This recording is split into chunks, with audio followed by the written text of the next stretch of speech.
Hello and welcome to the GZERO World Podcast.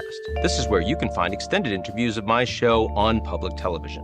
I'm Ian Bremmer, and today we are talking about the state of American politics, and we're refusing to look away because unlike a 5-car pileup on the Beltway, this crash isn't getting cleared anytime soon. Democrats are in a period of what my guest today calls massive redefinition after their 2024 defeat. Republicans are in lockstep behind an unpopular president.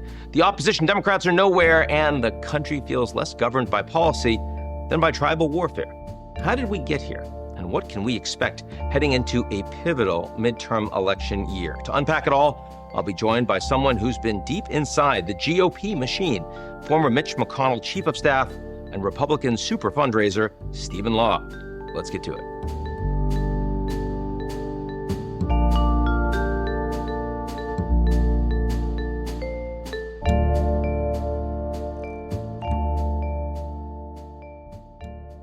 The GZERO World Podcast is brought to you by our lead sponsor, Prologis. Prologis helps businesses across the globe scale their supply chains with an expansive portfolio of logistics real estate and the only end-to-end solutions platform addressing the critical initiatives of global logistics today. Learn more at prologis.com.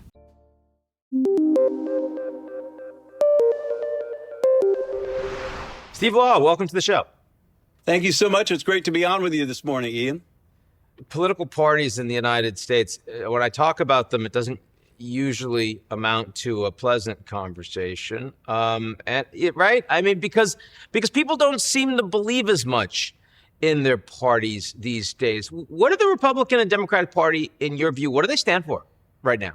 Well, on the Republican side, at least for the foreseeable future, it's pretty clear where the party is, and it's the party of Donald Trump. I mean, he has a incredible grip over the party, influence over its voting base, influence over donors. So his views, his ideology, to the extent that he has one, everything that he's doing, I think defines the party pretty substantially. On the Democratic side, you're seeing this play out in the shutdown battle that we're seeing unfold in Washington. The Democratic Party is undergoing a period of reappraisal and trying to figure out where they go for the future.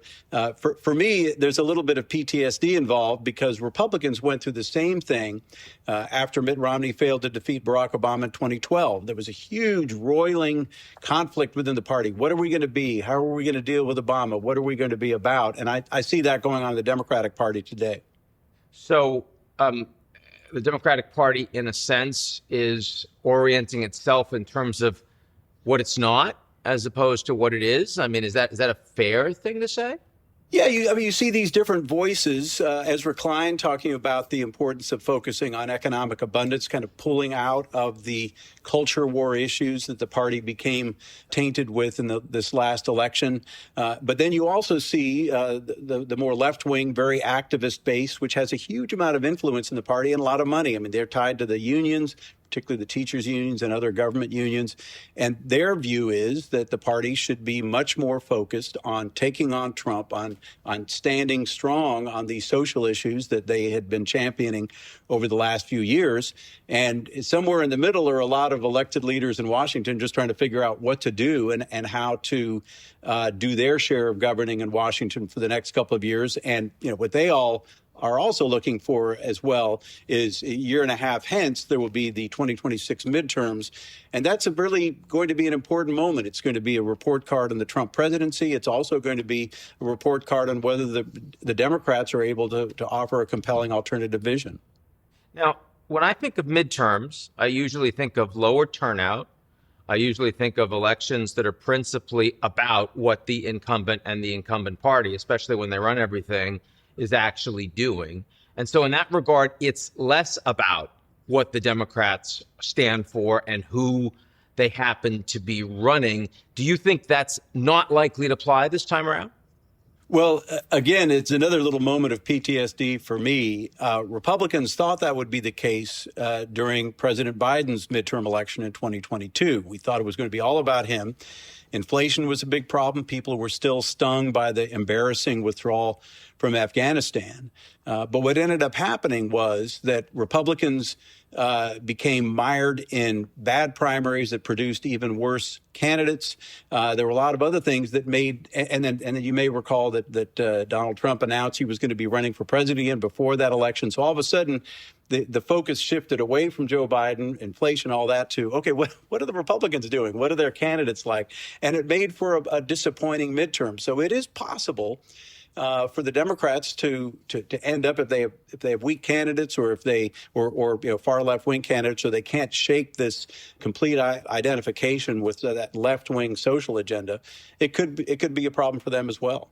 We haven't spoken yet about Democratic candidates per se. I don't want to get too in the weeds about individuals, but when I see Mamdani, who's likely to be the next New York mayor, when I see the continued popularity of Bernie Sanders when he shows up on campuses, for example, it feels, and I'm not inside it the way you are, but it feels like that's where the momentum and the energy is in the Democratic Party right now. Maybe that's more about economic issues than it is about identity politics. But do you think that's true? Do you think that is where, kind of like the Republicans did after Mitt Romney, do you think that is the Democrats are essentially an election cycle or two behind? Well, there's a significant difference in what happened in 2012, and at least what seems to be going on in the Democratic Party right now. In 2012, there was this huge upsurge of anger, mostly from the Tea Party. But what ended up happening was that Tea Party candidates who had been part of the reason we had lost significant winnable elections in 2012 and 2010, they ended up losing primaries, and we fielded an incredibly strong group of candidates in 2014 that led to the switch over of 9 Democrat-held Senate seats, one of the most significant turnarounds in electoral politics. But that was because we had mainstream candidates and more mainstream ideas. We avoided this kind of endless confrontations with President Obama that would have made us part of the focus. And it was a very successful year. It remains to be seen, in my view. I mean, obviously, everybody in the Republican Party is very focused on Mamdani. I don't know. I assume he wins the mayoralty in New York. The question is whether he's still newsworthy after that from a national perspective. A person voting in a Senate race in Texas or Ohio or Georgia, whether they're going to have Mamdani at the top of their mind. They're probably going to be more focused on the candidates. Well, presumably Trump wants Mamdani to be focused in front of mind, right? He's certainly been talking in that way. Yeah. Well, the one thing that is an asset in this sort of setting is President Trump can own the megaphone like no other politician we've seen, certainly in my lifetime. And if he wants to make Mamdani the focus of attention, Mamdani will be certainly a focus of attention next year. And the only question is, as I look at it from more of a political professional point of view, is whether a candidate who's going to be choosing between Democratic Senator John Ossoff, who has decided to be very, very liberal, not to move to the middle, whether they're going to vote for him or whoever the Republican candidate is, and whether that Republican has a compelling enough persona to be able to defeat him. And if you were telling the Democrats, here are the 2-3 issues that you should actually be running on in the midterms to make a difference, to not have the challenges that you've suffered PTSD for, you'd say what? I'll move to the Republicans after this. I'm just trying to clear the wood for you. Yeah, sure. No, I always hate to give advice to the adversary, but I think there are 2 issues that I think are most important for them, really, in almost any election. This whole shutdown gambit, at the end of the day, reflected a strategic decision, I think, by Democrats to go back to one of their core issues, which is health care. And that's a base play issue. You talk about health care, it's a dog whistle to Democratic voters. They pay attention. They want to vote Democratic, less so for Republicans. But the other issue that's lurking out there, and we just simply don't know yet what the environment will be like, and that's the economy. Inflation, cost of living, the job market, is it soft, is it strong? Certainly the stock market is pricing in a lot of economic growth going forward, but we'll just have to see. At the end of the day, though, in most elections I've seen in the last 40 years of doing this, most elections turn on how people view the economy and how that's going. So that's one that either they're going to be able to take advantage of because it seems like the economy is slowing down and inflation continues to go on. Or, as the White House is currently saying, you just wait, it's going to be great next year. And so you didn't mention corruption. One of the things that Trump talked a lot about in the first term when he won was draining the swamp. He doesn't mention that so much anymore, in part because, he's part of it. He's more of a politician, and because he's done so well for so many really rich people, kept taxes down. He's making a lot of money himself. I mean, these things that are unprecedented. Is that a mistake for Democrats because it's more of just going after Trump as opposed to being something themselves and nothing sticks to them? Or is there a real lane here? I'm just seeing so much economic populism among young people in other countries around the world who are rising up right now against what they perceive to be very corrupt elites that don't care about them. Yeah, it's a good question. I tend to think that set of issues is compelling to one's own base. And you hear it in the rhetoric of Bernie Sanders, for example. I think he's hitting that note, and it inflames that part of the electorate that is going to be very focused on it. But again, at the end of the day, I think most people vote their own pocketbooks. One thing that, we've used corruption issues against Democratic candidates at different times.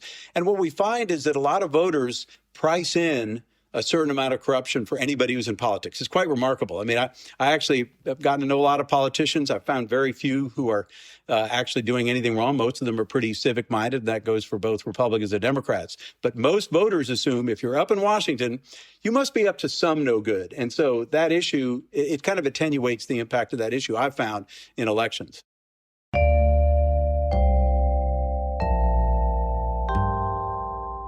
You're listening to the GZERO World with Ian Bremmer podcast, your weekly geopolitical deep dive into the world's biggest news stories, featuring in-depth conversations with global leaders and newsmakers. To get more of GZERO's insights on global politics every morning, sign up for our free newsletter, GZERO Daily, at gzeromedia.com.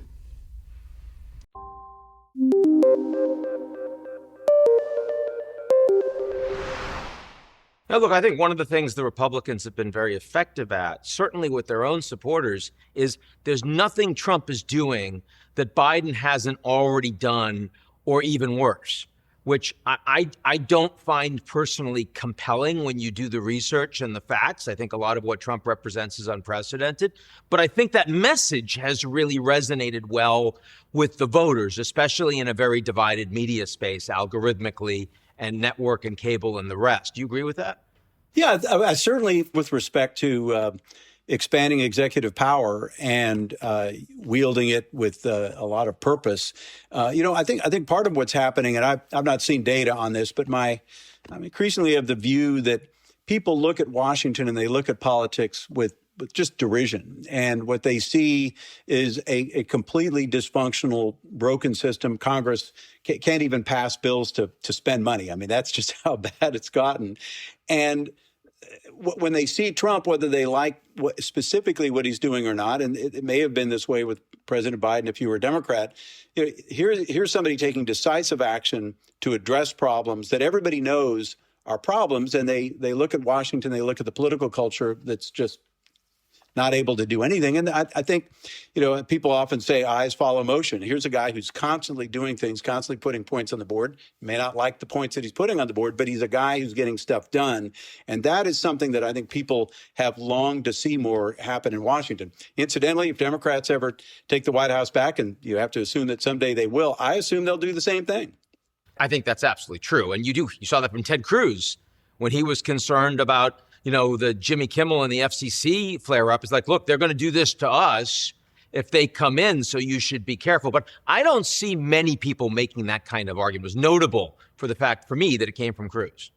Yeah, that was an interesting play by him. It was an opportunity for him to criticize something the Trump administration was doing without blaming President Trump. So it was a fairly clever, smooth move there. But also, I mean, it is something that is a reflection of principle. And I think a lot of Republicans, certainly a lot of conservatives, are quite concerned about anything that looks like cancel culture. I do think the Attorney General, who is on the Hill today, I think she very quickly walked back the comment saying that they wouldn't tolerate hate speech, and then all of a sudden, people were reminded that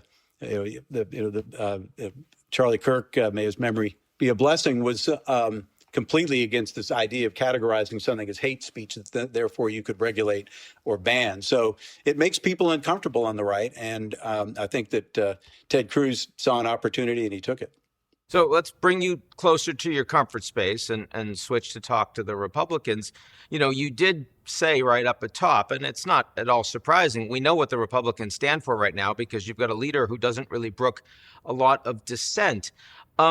Now, there are some things that it seems that he really does stand for in terms of ending wars, for example, in terms of using tariffs as the principal tool of U.S. statecraft internationally for a whole bunch of reasons. But domestically, could you provide some clarity around what you would say the Republican Party now stands for from a policy perspective? Yeah, and you hear different members of Congress say this. Certainly the administration is fully in unison on this. The Republican economic project under President Trump is not just about supporting big business and giving that whatever it wants, but Scott Bessent has actually, I think, been a very articulate spokesman for this point of view, that the goal of making the economy work for everybody. I tend to lean much more on the free and open trade side, but there is legitimate concern about the fact that system of global trade has impacted adversely entire communities, entire regions of the country, and certainly sections of the middle class. You could also argue, I think correctly, that it has raised living standards overall for this country and around the world, but it has had some disparate impacts that I think this administration is saying we want to make sure that the economy works for everybody. Interestingly, that's a page stolen directly from the Democrats, which is why you see Democrats not criticizing what Trump is doing on tariffs and all these things to kind of blunt the force of globalism. I think they like it. In fact, my concern, again, is someday there'll be a Democratic president and they'll do it 2x or 5x.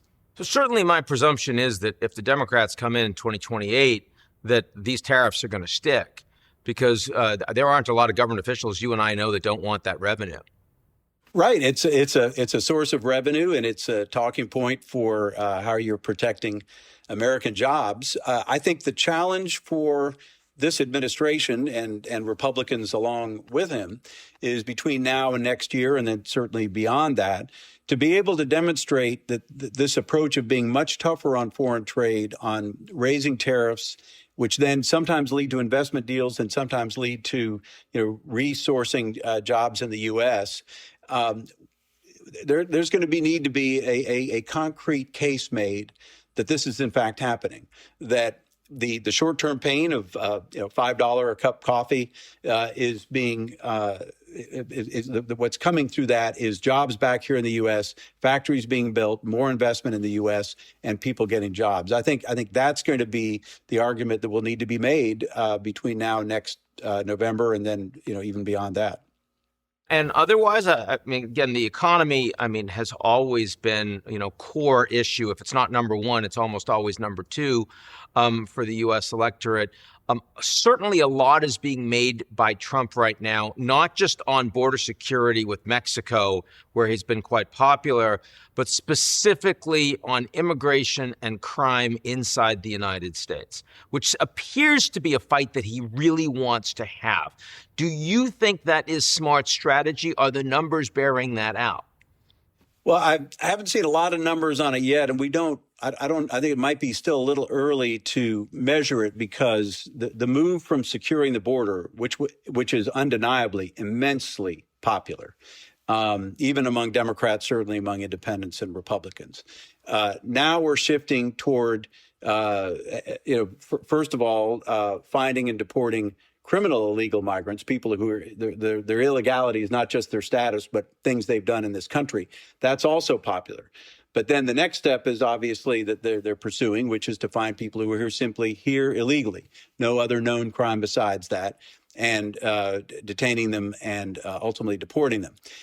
Each of those has different levels of support, and in some cases, the tactics required to do these kinds of significant deportations of people who are simply illegal as far as status, but no other reason, that's going to be uglier. That's going to be messier. We're already starting to see that, and obviously that's also leading to these confrontations. It's a big part of why the National Guard is now being deployed in some cities, sometimes successfully, sometimes not. So, the core focus of the president to really bear down on sealing the border from illegals, dealing with people who are here illegally and committing crimes, that's popular. Question is how much further it goes and how much the average American follows that. But certainly with the base, and the base matters in a midterm election, all of that is what those voters signed up for. And sort of relatedly, the level of, and there's a mutual demonization in the United States going on right now, which clearly is unhelpful to the political culture of the country. I found it very noteworthy that when President Trump and Pete Hegseth were addressing the troops not so long ago, they were really focusing on the enemy within in the United States and defining that much more broadly than certainly I've ever heard a president define it in my lifetime, which means more resources. But it also means that the political opposition in the United States might not be legitimate in their view. Did you hear that the same way? Is this something that concerns you? Well, I did hear it, and I certainly heard that as an interpretation. Whether Trump himself meant it that broadly, sort of this kind of Nixonian view of the opposition. Trump is kind of famously imprecise in his words. He doesn't speak like a politician. At different times he said things that people take one way, but actually it means something more benign. But obviously, this is an area where you really have to speak with great care. And if you're the leader of the country, you have to be clear what you're saying.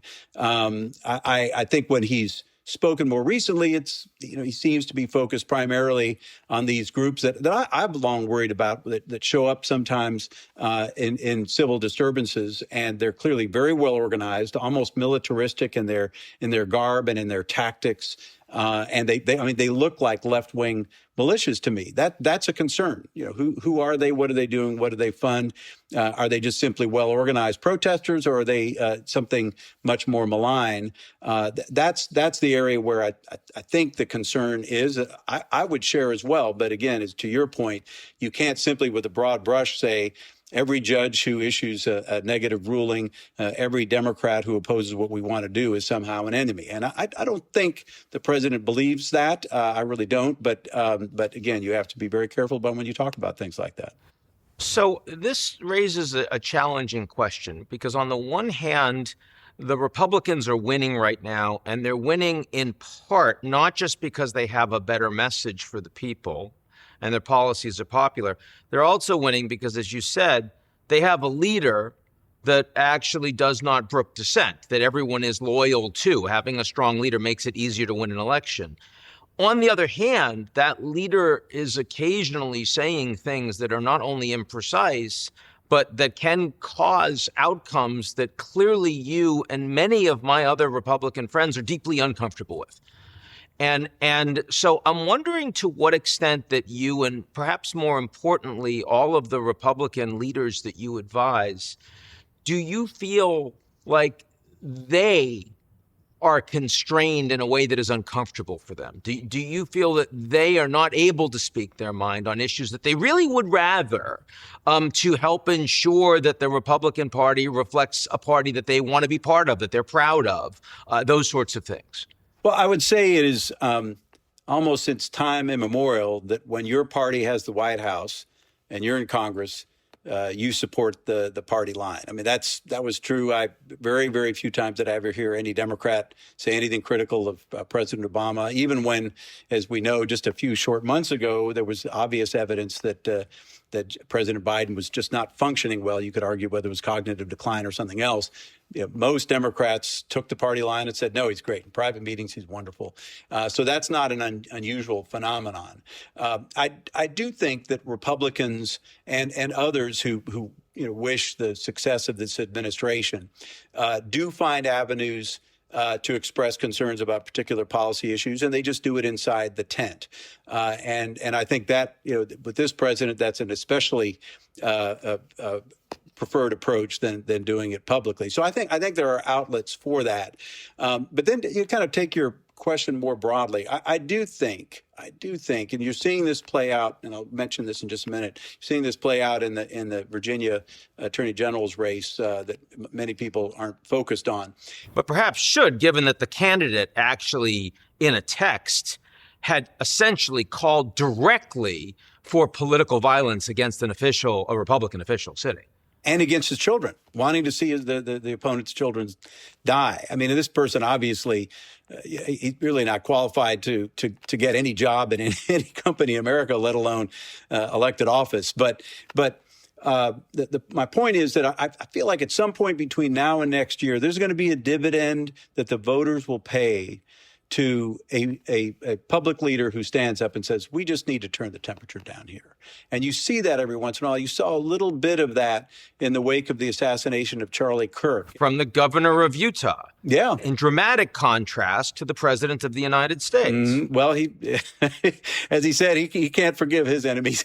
But that's exactly what we don't want, right? I mean, I thought that Spencer Cox, Republican in good standing, very popular in Utah, it happened in his state, and he gave the leadership message that I think most Americans wanted to see from their president. Yeah, and even more poignantly, Charlie Kirk's widow, in a really remarkable moment, perhaps to me the most remarkable moment of that event. But the other dynamic that you have that is the political driver, and you have this on the Democratic side, you have it on the Republican side, is that both bases want to fight. They want to fight. They are mistrustful of the other side. I mean, your average far left Democrat thinks that every Republican is a Nazi or a fascist. Well, fascist is now the new term of art. And every Republican on that far right fringe views the left as basically incorrigible traitors. I mean, that's the energy underneath it all. And so you've got people on both sides saying we just really, really need to fight. But I mean, you and I know a lot of Americans in common across the political spectrum. I can't think of many people in those groups who consider the opposition to be fascist or traitors.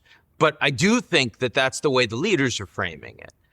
Well, I don't know that that's a leadership level message. I don't hear that from the president, sort of this broad brush. They're that way. I don't hear that from Minority Leader Jeffries or Minority Leader Schumer, although every once in a while Schumer does have an ungoverned moment of rhetoric, such as when he stood in front of the Supreme Court and said they would inherit the whirlwind. But for the most part, leadership is about attenuating that. You've got to, obviously you're leading a party on either side, you're leading a base on either side.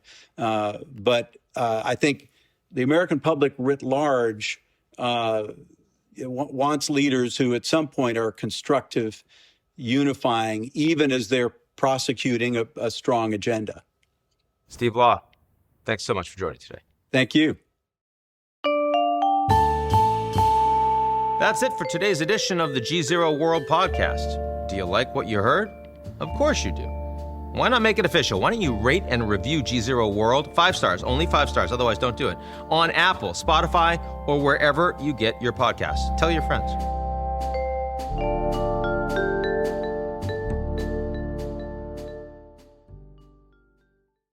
The GZERO World Podcast is brought to you by our lead sponsor, Prologis.